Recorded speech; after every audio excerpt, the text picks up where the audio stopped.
for Pretty in Pink by Aaron Ehasz. Oh. Yeah!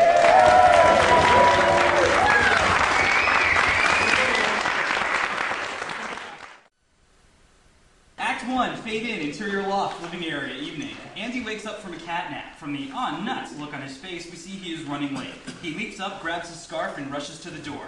Just then, a hand stops him, like a cop stopping traffic. It's Kevin. Monopoly?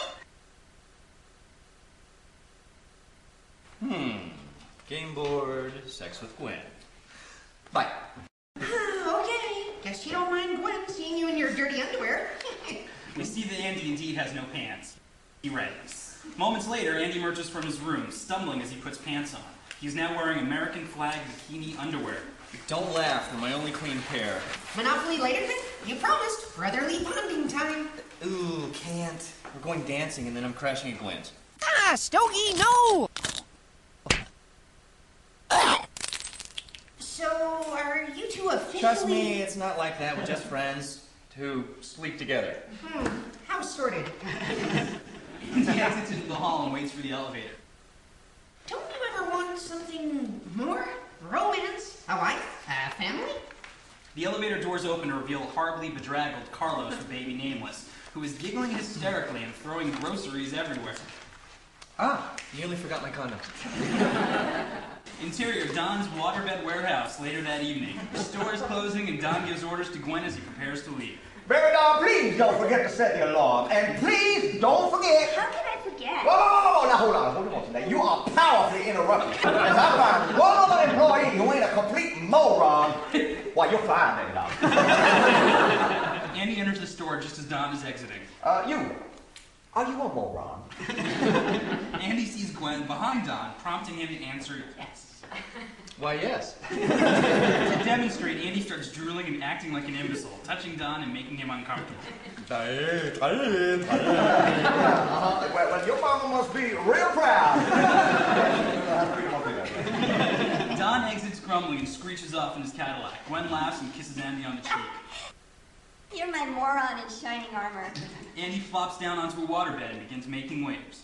Hey, what do you say we do it? Right here, right now. With you? Not a chance. Bitch. Bastard. They kiss. Interior, backwash, dance floor that night. Posey, Jim, Andy, and Gwen are dancing to the music of Silly Rabbit. Andy imitates other dancers to amuse Gwen. Hey, look at that guy. The guy is ultra serious about his dancing. Andy furrows his brow and clenches his jaw and dances very seriously. Look at Moon Girl over there. He imitates a girl who dances like a moonwalk. The Neil Armstrong kind, not the Michael Jackson kind. So, you can imitate everyone else. How do you dance? Me? I don't know how to dance. Interior, backwash, bar a little later. Jim and Andy are at the bar getting some fresh drinks. A tall, attractive woman stands nearby. Dude, talk to her. Okay.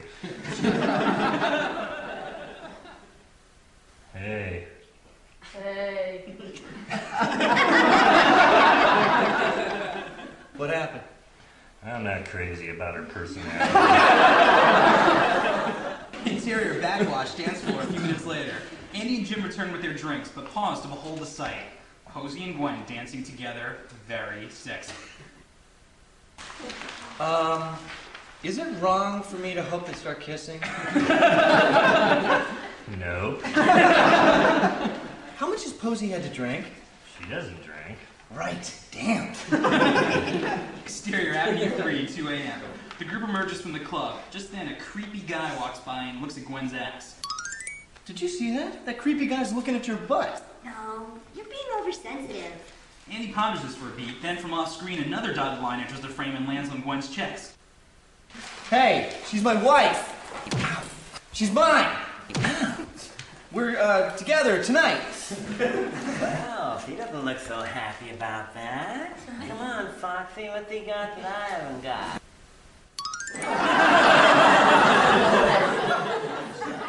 Why did that guy look at my crotch? Hey. Okay, stop that. Side street, several minutes later. A slightly seedier Alphabet City-style street on the frontier of Mission Hill. Andy and Gwen arrive at an old brownstone where distant but loud salsa music and furious barking dogs can be heard from various floors. Interior, Gwen's apartment moments later. Sorry, my apartment's filthier than usual.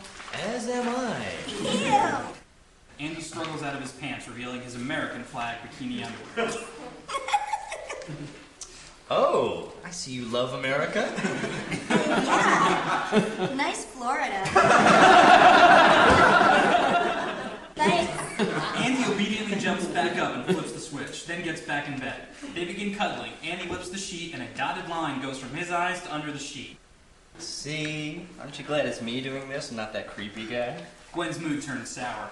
Why are you bringing this up again? Because you think I belong to you? Yes, I mean, not yes, but in a way, yes. In a way. Yes. Off of Gwen's disgruntled look, we dissolve to 20 minutes later. So you want me to be faithful, but are you faithful to me? Now, officially, no, but de facto, yes. You're insane. No. Define insane. Dissolve to 20 minutes later. So you see, by those definitions, even though we're not committed per se, you letting that guy look at you was cheating. That's it. We're breaking up. Aha! We can't break up because we're not officially going out. Fine. We're just de facto breaking up. I'm officially kicking you out. Interior loft a little later, 4 a.m. Kevin, George, and Toby are playing Monopoly in their PJs. Bling blong, Pasco, $200. Bling blong, building a hotel. Bling blong, community chest. Third prize in a beauty contest. $50. Blinkety blong. I'm in jail. Bling blong, St. Charles Place. Bling. Andy bursts in and stomps to the fridge for a maestro. I thought you were sleeping at Gwen's. Yeah, me too. But out of nowhere, she just kicked me out. See, this is what happens when you sleep with your friends. We don't have that problem. Andy grumbles and walks to his room. George snickers. Your brother's a slut, Kevin. With my sister? Interior, Enterman Hatano, HGEE, creative, the next morning. Andy approaches the desk of Stacy, Jim's assistant. He's bummed out. She's upbeat and hyper-efficient as usual. Hey, Stacy. Jim here? Sure, Andy, I'll show you in. She writes on a slip of paper, then she knocks on Jim's office door, enters, and leads Andy inside. Gwen broke up with me last night. But I thought you weren't officially going out. Thank you. Exactly. Man, you need to be healthy about it. Or look, it's not the end of the... Andy, you'll get over. Tequila? Smash cut to interior. Tater Skins 2, restaurant and bar. This is where everyone from the office goes after work. So they can mingle with other boring corporate drones? Hey guys, I'm gonna go mingle. At the bar, several minutes later, Chiron, tequila shot number 1. Andy and Jim and Stacy do a classic tequila shot. Lick salt, do shot, suck lime, then grimace. So, I forgot about Gwen yet? Gwen's here? Where? Maybe we should just switch to Jägermeister. Montage, the evening. Jim and Andy and Stacy play darts. Jim misses the target so wide that his dart hits for the people playing pool, who all die with cups. Chiron, tequila shot number 3. After the shot, Andy turns to the attractive woman next to him and smiles. She pats him on the head condescendingly and walks away. The three watch people sing karaoke. Jim and Andy shake their heads disdainfully. Stacy bops along to the music. Chiron, tequila shot number 5. This time Andy does a body shot off of Stacy. Stacy offers Jim her body for a shot, but he declines. Later, they play pool. Jim sends a ball flying off the table at the people who are playing darts, and they all die for cover. Chiron, tequila shoot number 7. Jim now wears a shirt that says 1 tequila, 2 tequila, 3 tequila, 4.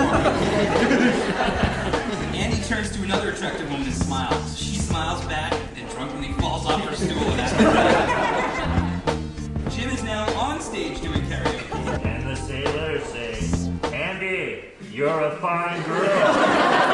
Good wife you would be. But my life, my love, and my lady is the sea.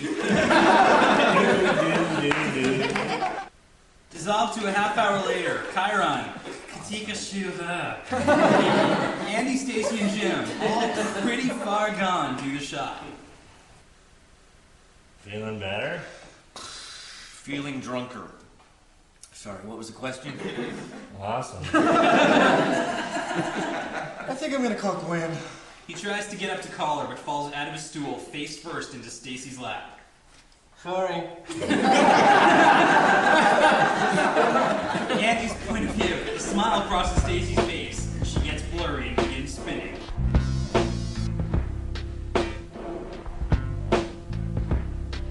The room slowly stops spinning. Andy opens his eyes to see a blurry, naked figure lying next to him in an unfamiliar bedroom. The figure comes into focus. It's Stacy. Oops. Fade out and back to one. Act 2, fade in, interior, Stacy's apartment, 5 a.m. Andy is in bed next to Stacy. It's dark. Okay, don't panic. She's not Gwen, but that's okay. Sometimes a drunken mistake can be a big, happy, sober surprise. I should try to make a go of this.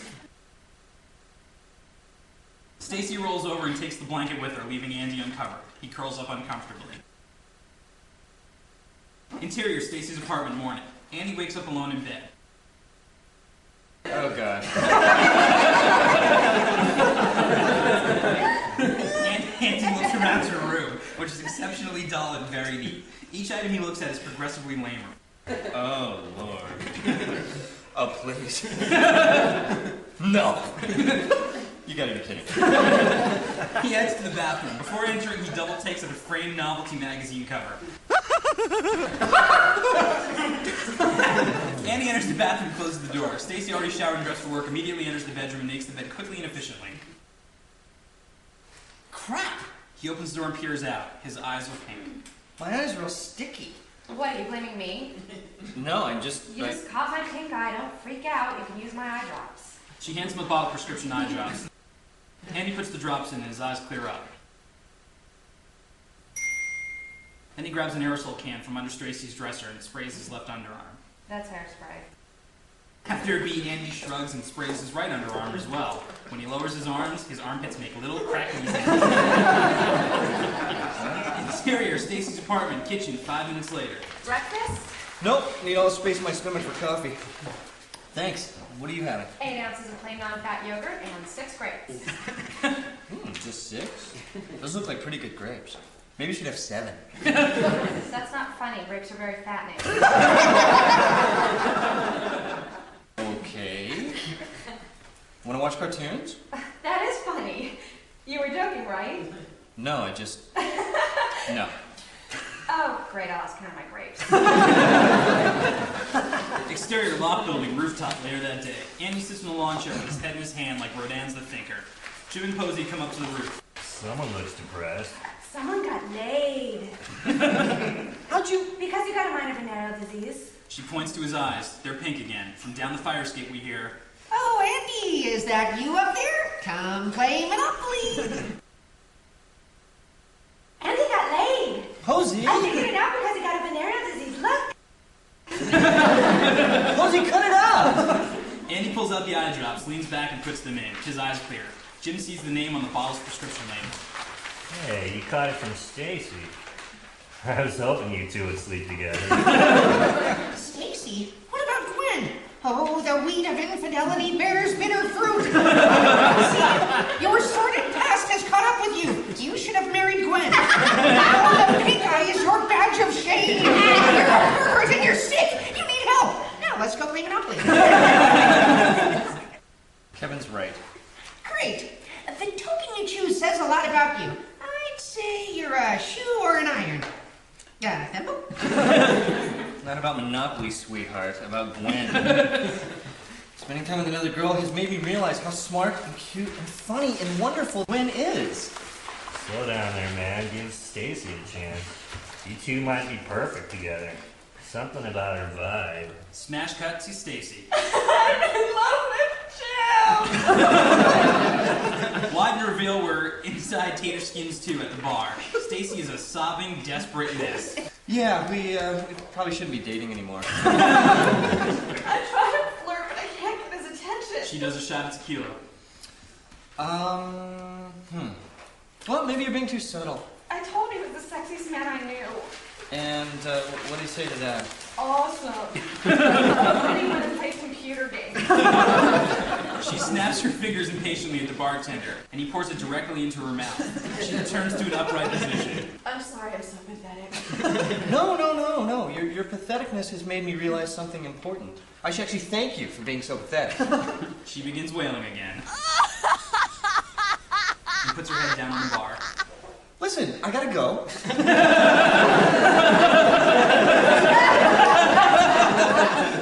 But, we're having a party Saturday. You should come. Maybe I can help you with Jim. Is she okay? Andy lifts her head up. You okay? Need another drink?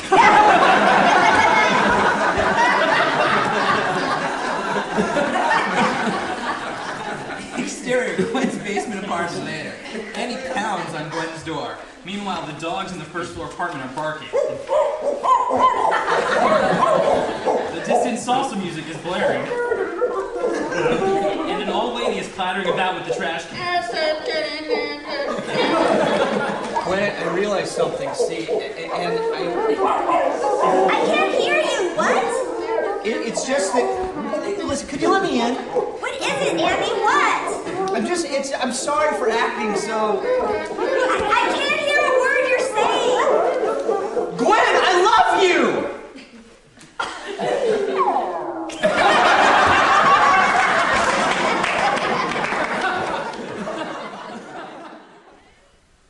I missed you.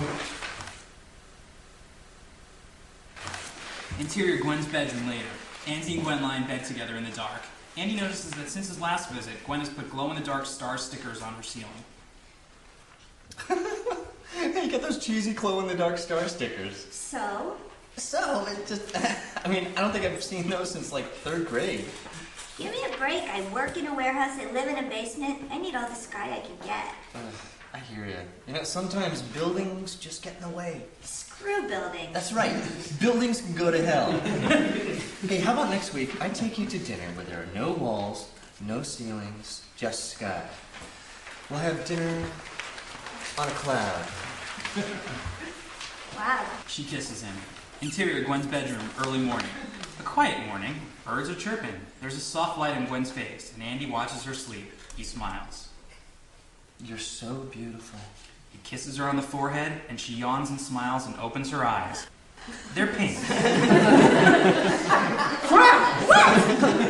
Gwen, I gave you pink eye. That's all? From the look on your face, I thought it was going to be something awful. Andy finds his pants next to the bed and pulls the eye drops out of his pocket. He passes them to Gwen, but then, a moment too late, remembers Stacy's name on the prescription label. I think you should know, I got it from a colleague at work. She hands back the bottle without ever seeing the name. You didn't sleep with him, did you? Right. Interior loft that night. A party's in full swing. All the roommates, friends, and neighbors are having a great time, including Stogie, who's eagerly lapping up all the discarded drinks. In the living area, Andy and Gwen are having fun dancing together. Andy notices that Toby is standing several yards away, staring at Gwen in an earnest, creepy fashion. Hey, she's mine. I still don't belong to you. Oh, I'm his. I told you, they got back together. Congratulations, you two. You approve of our relationship? Well, now that it's official, it's not so sordid. Oh, it's still sorted. Gus is distracted by Carlos and Natalie, who are struggling with the keg. Carlos is having a hard time pouring his beer because of the baby strapped to his back. Natalie takes his cup and starts operating the keg for him. Ah, that's no way to use a keg. You're not pumping, you're not tilting, you're not doing nothing right. Perhaps you'd like to do it? Gus grabs the cup and the tap. He pumps the keg, adjusts the valve, and does a variety of elaborate procedures. There you go. The perfect glass of beer. Carlos lifts the beer to his mouth, but just as he's about to drink, the baby reaches around and covers his eyes, and Carlos pours the beer down his throat. In the kitchen later, the Republican vampire is prattling on and on to Posey, who looks terribly bored and confused. You know who else is right on? Lamar Alexander. Your clubs are cool, man. Why do you think they call it the Republican Party? But it's also called the Democratic Party. No. I said party. Oh, I see now. She backs away from him without saying a word, then turns and runs away. Oh man, Don's waterbed warehouse is way worse than Ron's. It's a nightmare. Well, John's Waterbed Palace is no Broadway musical. Inside the bathroom, Andy finishes washing his hands. Just as he's about to leave, he sees a tube of lipstick and gets an idea. He lifts up his shirt and begins drawing a heart on his chest with the word Gwen inside. Hello in there. Others are waiting.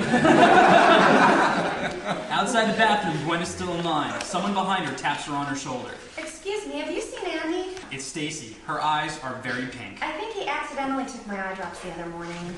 We hear an intense, dramatic sting and zoom in on Gwen. She digests this for a beat, then walks away without saying a word. A second later, the bathroom door flies open and Andy emerges, proudly revealing his lipstick Gwen. But she's gone. Fexstein hurries past him into the bathroom. Ah, finally.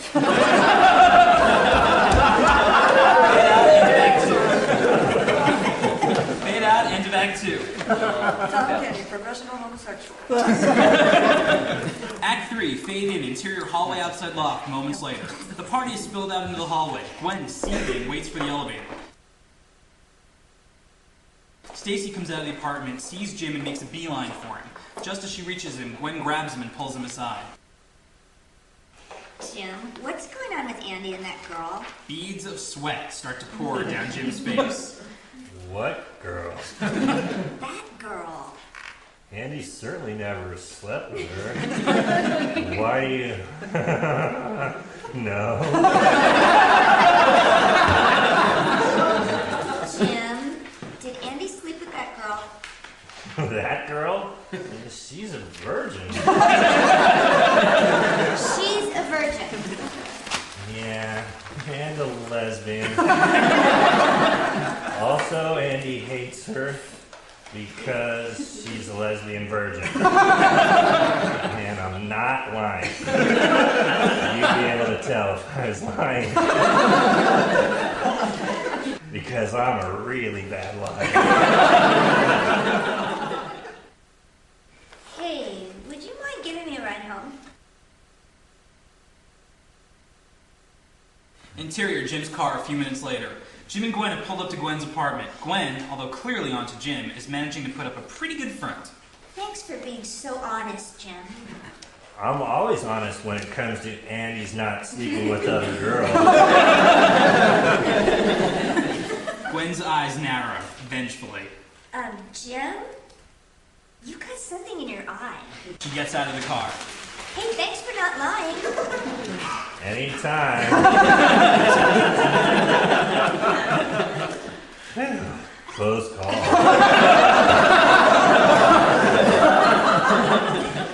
Interior, Jim's room the next day. Jim is at his computer and we can only see the back of his head. Hey, Gwen disappeared last night and isn't returning my calls. She didn't find out about me and Stacy, did she? Got you covered. She asked about it, but I lied. Well, what then? I mean, you took her home, right? She didn't say anything? She didn't say anything. Jim turns around to face Andy. He has pink eye. We hear an intense dramatic sting and zoom in on Andy, an exact parallel to Gwen's earlier epiphany. You slept with Gwen? Oh my god, you slept with Gwen? She knows about Stacy and she slept with you as revenge! He angrily leaps to Jim, but halfway there, he collapses on the floor, weeping. I didn't sleep with her. Liar! I'm not a liar. I thought you said you lied to Gwen. Huh? That was for you. You wanted me to. Oh, yeah, but what if I didn't? That would be a lie. Exactly! Andy runs off, wild-eyed, up the fire escape. Exterior, loft building, rooftop, continuous. My best friend slept with my girlfriend! Posey sees him and rushes to his side. No, I didn't. I promise you. Jim. Posey doesn't understand. Jim. Jim's your best friend? Oh. You should demote him. Can I be your new best friend? Andy collapses to the ground. What am I supposed to do now? Kevin smiles and gets his Dungeon Master look. Smash cut to interior loft kitchen later. Andy is glumly playing Monopoly with Kevin. Hey, free parking. My life's a mess, but at least I get $500.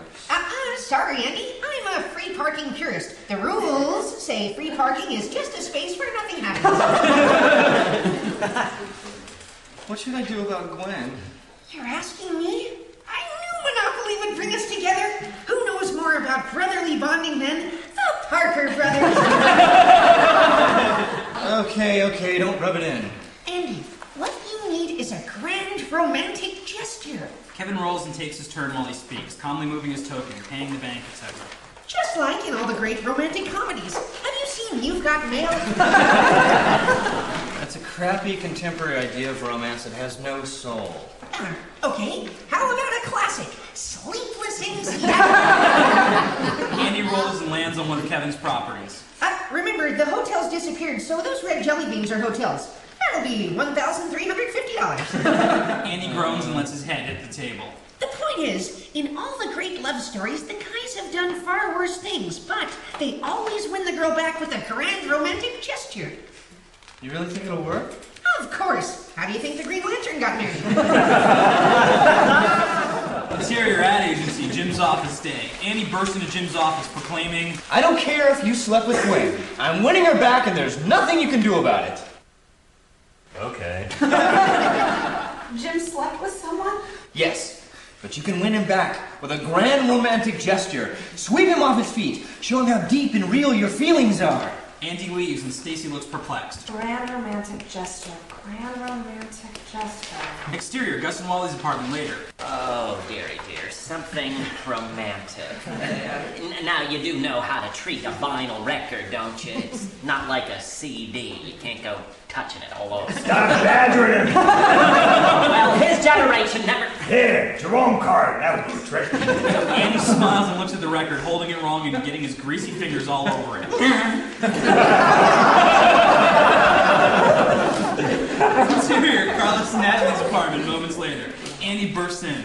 Sorry to barge in. I'm doing something romantic for Gwen. Can I borrow your Christmas lights? If romance is what you're after, shouldn't you consider Judaism? She enticingly offers him a menorah. Well, with Christianity, you get the lights and bigger candles, too. He offers a selection of Virgin Mary votive candles. Sorry, Judaism. Exterior loft till a little later. Andy emerges lugging a giant sack of supplies. You're sure you don't want to just peruse Green Lantern 174 for romantic tips? It's very realistic because he doesn't use his powers. I'm sure. Oh, go get him, Andy. I mean her.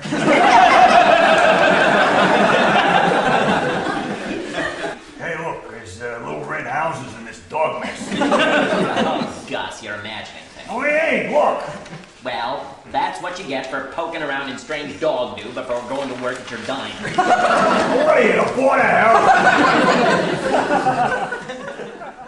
Exterior, Don's waterbed warehouse that evening. Andy hides by a dumpster. Don exits and sees Andy hiding. Boy, what you lingering about for? Oh, I was, He starts drooling and touching Don, who looks creeped out and runs away.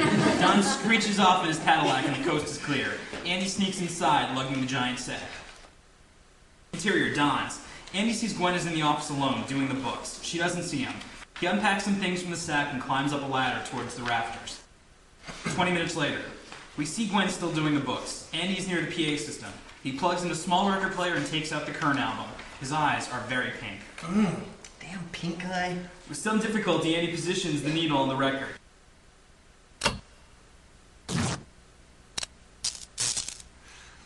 He turns the warehouse lights off and walks to the center of the sales floor, where he has set a table with wine glasses, plates, candles, and flowers. He takes a pillow from his sack, rips it open, and sprinkles the feathers all around the table. Then he switches on the Christmas lights. A romantic dinner on a cloud. We widen to reveal what he has set up. With the Christmas lights everywhere in the darkened warehouse, it looks like a beautiful starry night, and the table is floating on a cloud of white feathers. Interior, Stacy's cubicle, that moment. Stacy is still tapping her pencil. Grand romantic gesture. Grand romantic gesture. Suddenly she stops and looks up. She knocks on Jim's door. Come in. Stacy enters. Yeah? Stacy replies by throwing open her blouse.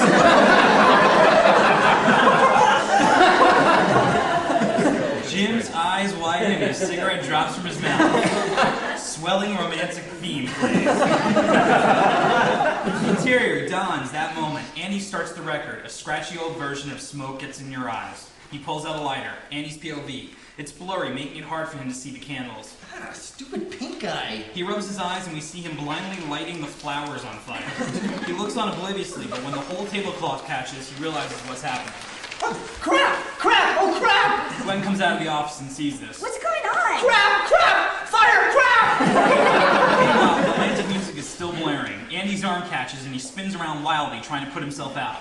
The spinning sends the feathers into the air, many of which catch fire and begin to float away. Why are there feathers everywhere? Ah! I'm burning! I'm burning! Gwen comes rushing to Andy's aid and puts him out. The flames climb a column in the warehouse all the way to the ceiling where a hanging sale sign catches. Then the sign next to it catches, and then the next, etc., etc.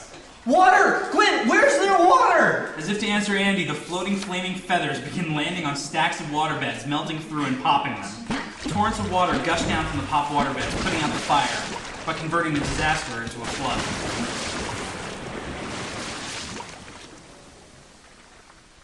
We see one stack of waterbeds marked flame retardant. They don't burst, but then a beam falls from the ceiling, bursting them too. The place is now like a huge rolling sea, with the Christmas lights, sparks, and flaming, floating feathers. It's somewhat beautiful. Andy and Gwen are grappling over each other in the water like drowning people, Andy particularly panicky. Gwen grabs Andy's hand and hoists him onto a huge floating log or a falling beam, then climbs on herself. Never let go! Promise me your heart will go on! Don't you get it? Got it, it just wasn't funny. They float to the wall and climb out a window.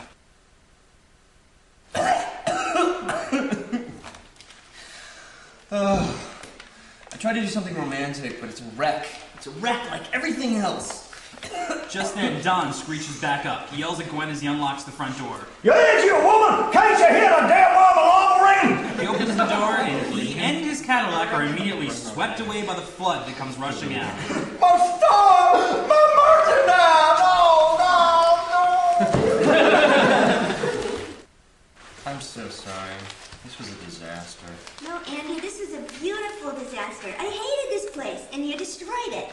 This is the best thing anyone's ever done for me. Really? So, you'll take me back then? There's a painfully long beat as Andy waits for her answer. No. Andy's face becomes sad. It's all too complicated now, Andy. I don't think things could work. Andy's face gets really, really sad. Then suddenly... Screw you!